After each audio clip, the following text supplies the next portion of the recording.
Hare Kandeshwari Mata Ki Jai, Mother Durga Mata Ki Jai.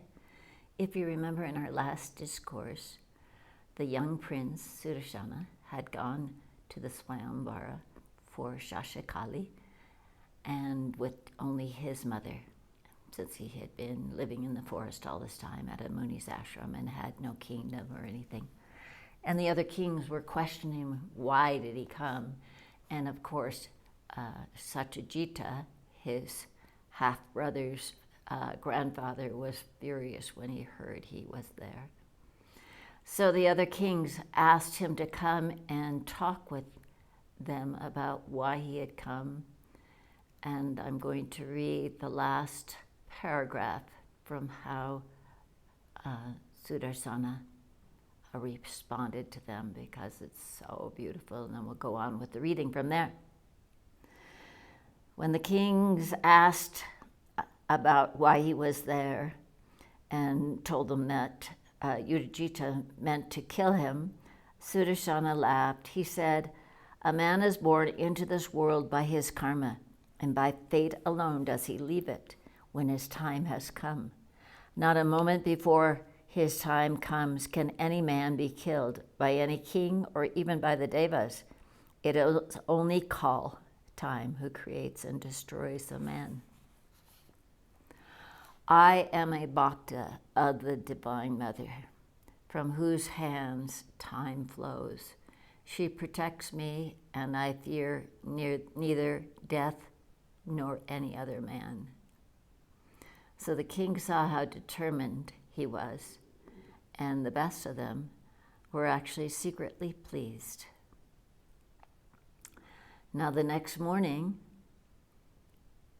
Sabahu, the king, ushered his royal guest into the sabha he had built for the Swayamvara. Such a resplendent assembly of kings and princes took their places in the sabha. Silks and jewels past compare shone in the shafts of sunlight that fell through the lofty windows. Then 1,000 conchas sounded at once, so it seemed the very earth trembled at their base. The auspicious time had arrived. In some excitement himself, King Sabahu made his way through the passage of his great palace and knocked on his daughter's door. Shashikali opened the door in awe. She was more beautiful than her father had ever seen her. She had just bathed and put on the resonant silks and ornaments that were heirlooms handed down from the ancient mothers of her family. She looked like a goddess stepped down briefly into the world of mortal man. Her father stood before her, breathtaking to see how exquisite his child was. Sabahu said, "Come, child, take up the garland. You will set it around your husband's neck. All the princes and kings are waiting for you." But the princess said, "I will not go to the Swayamvara. The Shastras say that only a dissolute woman parades herself before the eyes of so many men, for all men have lust in their hearts. Even as I walk into this group of kings and princes, they will strip me naked with their gazes, and my chastity will be forfeit. Am I a whore that so many men must cast their eyes over me and think how desirable I am? I do not care for this Swayamvara, father. I have already given my heart to the prince I will marry. This garland is only for Sudarshana. If you love me at all, choose an auspicious day and give me to the prince I love." Sabahu saw the tears in her child's eyes, and he knew that her heart was true, and it was made up. He clasped her into his arms to comfort her, but then he thought, what will I do now? The kings have come with their armies, and I cannot face them all by myself. As for Sudarshana, he has not one soldier to fight for him. Anxiously, the king made his way back to the sabha where all the kshatriyas waited. As bravely as he could, Sabahu said, "My lords, though I begged my daughter and her mother implored her as well, she will not come to the Swayamvara. I don't know what to do, and throw myself upon your mercy. I am prepared to give you all such gold and jewels as will satisfy you in return for the trouble you have been put to. My lord, my Shashikala is still a child, as you see by what she does. If I punish her or force her to come out here, I fear she may kill herself. I beg of you, think of her as if she were your own daughter, and forgive us both.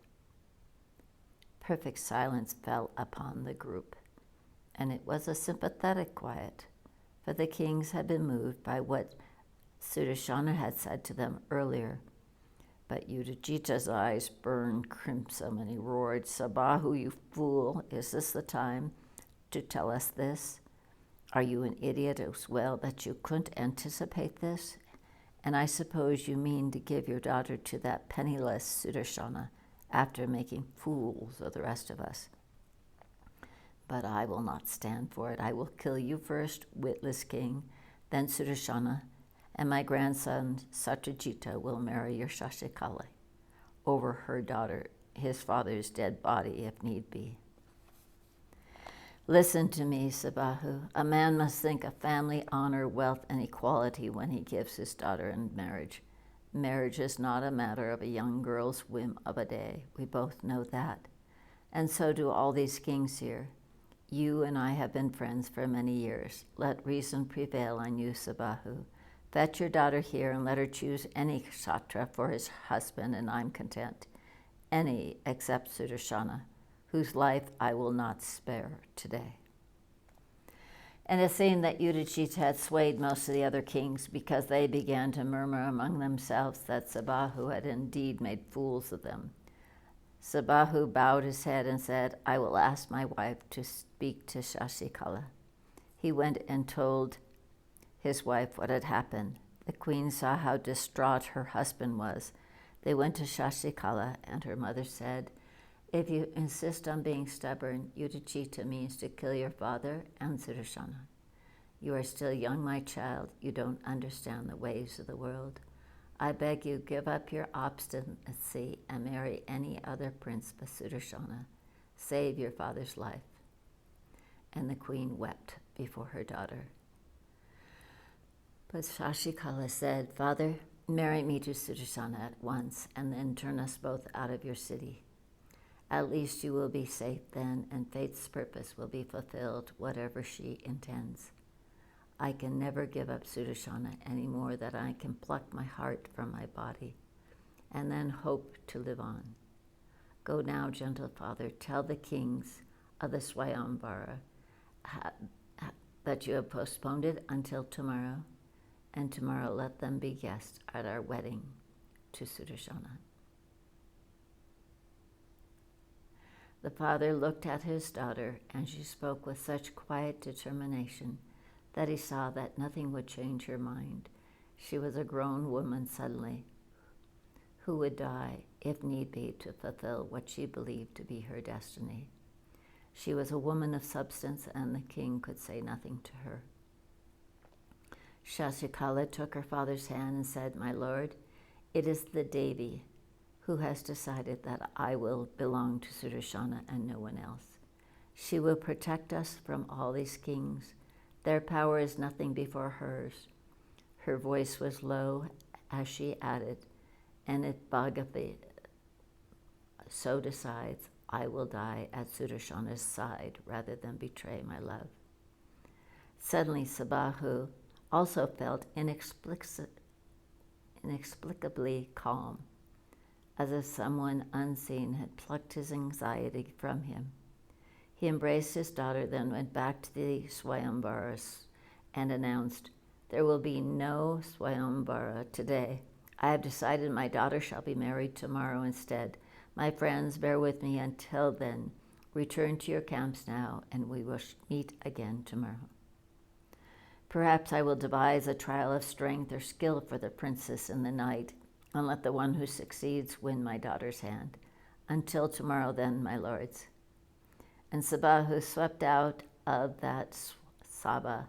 He sounded so confident that Yudhijthira and the others felt sure that he had persuaded his daughter to change her mind. They left the city for their royal tents pitched outside Kashi. each one surrounded by his own legions of army. Meanwhile, in a sequestered apartment in the very heart of the king's palace, frenzied preparations were underway for a secret wedding. Sudarshana and his mother had been fetched, and the prince from the forest was being clothed in the finest silks. Not far from the apartment, a delighted princess was also being adorned to be a ravishing young bride. The Brahmins in Sabahu's palace had hastily found an auspicious time. When the time arrived, Sudarshana was led to the wedding chamber and made to sit on the bedi. He was given archmana and sweets to eat, 2 pieces of silk and 2 golden ear studs with jewels. The sacred fire ceremony was kindled, and Shashikali was fetched in by the older women of the court. When Manorama saw the princess, tears of joy filled her eyes. Shashikala was as lovely as Kubara's daughter. The bride and groom sat before the fire side by side.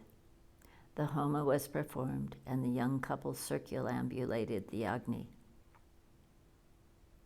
Then it was the hour for gifts, and Sabahu gave Sudarshana 2,000 horses, 200 chariots, hundreds and hundreds of bull elephants, all decked in golden ornaments, 100 cow elephants, 100 maids to be his daughter's companions, 1,000 soldiers, and much wealth besides, as Shashikali's dowry. The Lord of Kashi came to Manorama and, bowing deeply to her, said, "O Queen, I am your servant now. Tell me what I can do for you." The tears escaping her soft eyes, Manorama said, "I have no words with which to thank you, but I see that there is no king in all of the world as noble as you are. Sabahu, you have a great heart." Smiling, Sabahu said, "Rule my kingdom from now, Manorama, and I will be your servant. Or stay on in Kashi with your son and let him have half my kingdom." Then a shadow crossed his face that he grinned and said softly, "But I must try and appease the others now, and if they will not be pacified, we must fight them. But I have no fear. Victory will belong to the side that has Dharma with it, and the Devi's blessing." Manorama said softly, "Let fear have no hold over your heart, noble king. I have seen a miracle today, and faith fills my heart. I am certain now that, with the Devi's grace, my son will have Ayodhya back one day, Ayodhya that is rightfully his kingdom." Thus Sabahu and Manorama sat talking until dawn broke, and the kings camped outside Kashi heard the news that Shashikali and Sudarshana had been married in the night. "Sabahu has deceived us. We will kill him, and Sudarshana as well, and take Kashi for ourselves, and Shashikali." Even as they spoke, a serene Sabahu arrived in their midst with his guards and ministers. Silence fell over the other kings. They stood glowering at their host. Sabahu folded his hands to them, bowed, and said, "My lords, be kind enough to join us for a banquet to celebrate my daughter's wedding. Nothing I could say should change your mind. I had to give her to Sudarshana. The thing is done now, and I beg you all to forgive me if I've caused offense, and to come to my palace and bless the young couple and eat with us." But the angry king said, "We have already eaten. There are other matters we must attend to now." They spoke with such menace that fear gripped Sabahu, and he went back quickly into his city. Some of the other kings, led by Yudhajita, decided that they would blockade Kashi, and when Sudarshana emerged with his bride, they would kill him and take Shashikala for themselves. Some of them decided they would stay to watch what happened. His soldiers brought word to Sabahu that the kings outside his city had blockaded the gates of Kashi. Sudarshana came to his father-in-law and said, "You must let us leave now. We shall go to Muni Bharadvaja's ashram first, and then decide where to go from there. Fear nothing, my lord. The Devi Bhagavati, who is the mother of the universe, protects us. What can these kings do against her power? Sabahu said, I will come with you at least for a way. They came to the city gates, Sudarshana riding his white chariot with Sashikali beside him, and they saw the enemy host confronting them. Sudarshana began to intone his mantra and thought fervently of the Devi. All around the chariot there rose the sound of conches, the blare of trumpets, and the roll of 1,000 drummers beating up a storm. Sudarshana stood absorbed, his eyes shut. Sabahu saw that Yudhishthira led the blockading army with his grandson Satyajita beside him. Roaring, the enemy flew at Sudarshana in his chariot, his half-brother before all the others. Arrows darkened the sky, and Sabahu plunged his troops forward, his soldiers around him, to meet the enemy's charge. Suddenly a hush fell on the field, and both armies froze in their ranks. Yudhishthira and Satyajita froze as their horses reared in alarm, whinnying at the strange apparition which had materialized between the two forces, an immense lion, and upon that golden beast's back rode a shimmering goddess, her luster like another sun risen on the earth.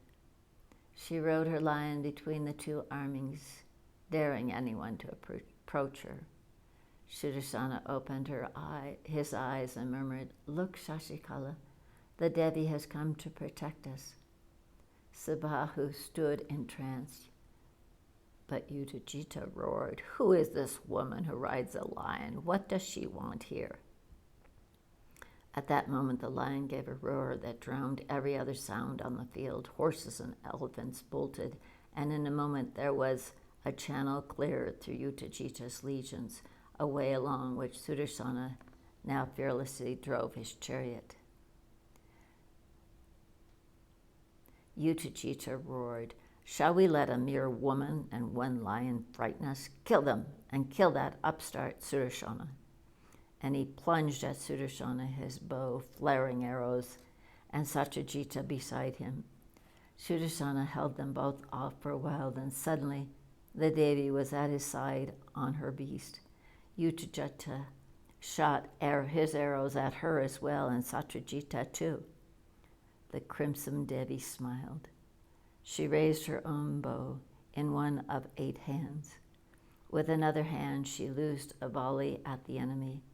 In a blur, both Yudhishthira and Satyajita were dead, their heads struck off by the goddess' crescent-tipped shafts.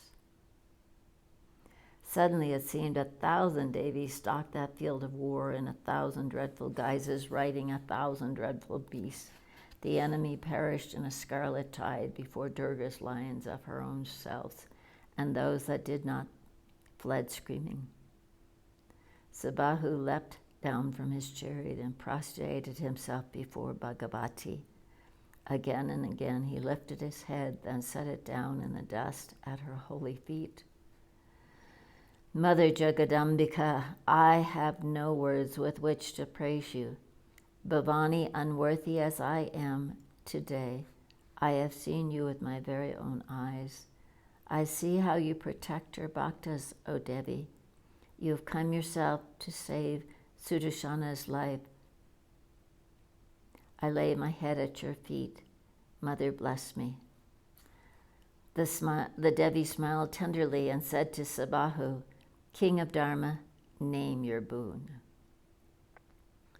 What more could any man want than seeing you like this with his mortal eyes?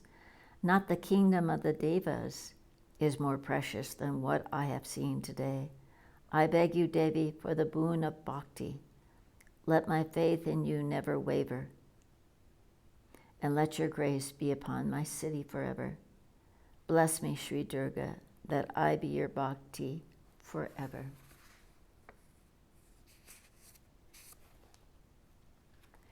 The Devi said, I will remain here in Kashi always, good Sabahu, for as long as Kashi stands upon the face of the earth. Then Sudarshana arrived and fell at the goddess's feet, tears of ecstasy flowing down his face. He worshipped her. Mother of the sky, Mother of mercy, you have saved me today, though I have such scant faith. Let me be your servant from this day, Devi. Command me, what shall I do with my life now? Where shall I go?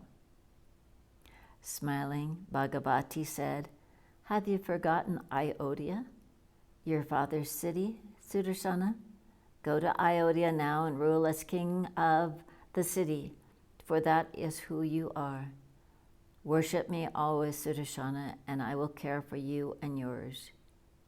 Keep a murti of me in your kingdom, pray to it at all the time, and I will be with you. Celebrate the Navratri Puja, for this is a very special time. Fear nothing, Sudarshana, you are my bhakta, and I love you. With that, her hand raised in benediction over her kneeling devotee, the Devi and her pristine mount vanished.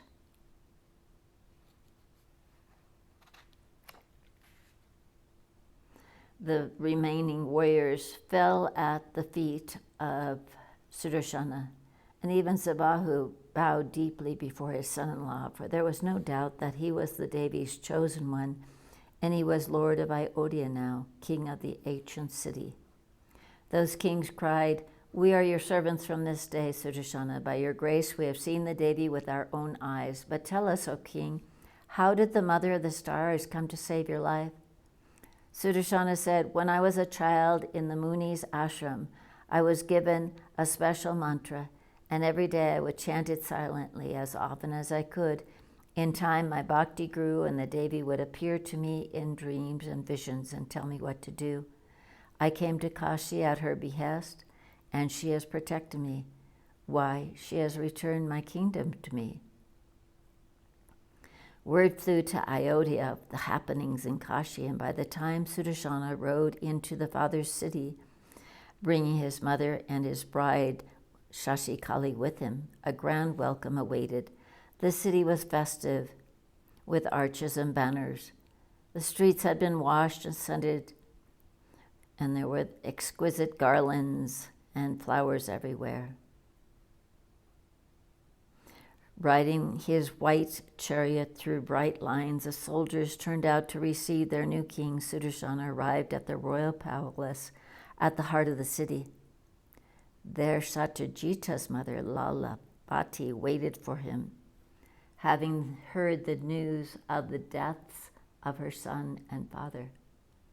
Like a supplicant, Sudarshana came before that queen, who stood at her door, tense as lightning. He was surrounded by his supporters, yet he was very humble. He bowed to her, touched her feet, and said, Mother, I did not kill either your son or your father. The Devi Bhagavati took their lives. As for me, I say to you that you shall have the same honor in Ayodhya as does my mother Manorama. You are both my father's queens, and I make no difference between you. Mother, the wise say that sorrow comes in the life according to one's karma, and one should not be moved too much by either. As a puppeteer makes his puppets dance, so too the soul leads us through the maze of time, through grief and delight, which are only the fruits of our karma. I had to flee into the jungle as a mere boy and innocent. I lived in an ashram and learned precious lessons in the wilderness that I would not forsake for any kingdom. All this was surely because of the karma of lives past, and I learned that the munis of the forest who live on roots and fruits are happier than kings who live in palaces. Lalavati listened silently as he went on. The human birth in the sacred land is a rare one. It is a birth by which a soul can tread the way of Dharma, which leads to moksha. To me, the quest for moksha is more vital than the one for wealth. Indeed, Mother, this great kingdom that Devi has blessed me with today is only another ashram on my way. I beg you, O Queen, don't be disconsolate. Then Lalavita took Sudarshana's hand, pressed them against her lips, and began to sob loudly. Ah, my child, I am guilty. I am so guilty, and fate punished me now just as I deserve. My father sinned when he took your kingdom by force. My son sinned when he sat on the throne that was not his by right. They cared nothing for the suffering they caused Manorama and you, and now retribution has caught up with them, and they have paid with their lives for what they did. Sudarshana, you will scarcely believe me when I tell you that I was always unhappy at what my father did. Yet I was just a woman and could not oppose him. Often I would try to tell him, or later my son Satyajita, to fetch you back from the forest and have you crowned in Ayodhya, but they would brush me aside, saying and calling me a foolish woman who knew nothing of the ways of the world. And now Dharma has been done by the Divine Mother herself. Who am I to complain when I know that my father and son were to blame? Sudarshana, I have been unhappy at what my son grew into. Yes, he was handsome and clever, but I saw that he was also greedy and ruthless. There was no more Dharma and Shatrajita than there was in Yudhajita, and I hardly feel the grief a daughter and mother ought to at their deaths. Instead, I feel a joy as a sister does at Manorama having returned home, and I feel the joy of a mother to see you again and grown into a man and bring your lovely bride home to Ayodhya. She clasped him to her and wept. Soon Sudarshana was brought into his own palace, from where he would rule the kingdom of Kosala. The first thing he did was to call his court astrologers and ask them to name an auspicious day in which they could install a sacred image of the Devi Durga on a golden throne for him to worship. For he said he would rule Ayodhya in her name. So it came to pass the grace of the Devi was upon the entire kingdom, and the rule of Sudarshana was as blessed as the time of the Ramayana. His people knew how the goddess transformed their prince's life, how she came herself to save her bhakta, and there was no home in Kosala which did not have an image of the Divine Mother, no town or village that did not have a Bhagavati temple, and no man, woman, or child in the kingdom who did not worship her. It was a time of Dharma, and darkness was banished from the land. Kosala prospered as it had done during the golden times. In Kashi, Sabahu also worshipped the Devi with the fervor of a convert. He too installed a great image of her in his palace and had 100 shrines for her built all over his kingdom.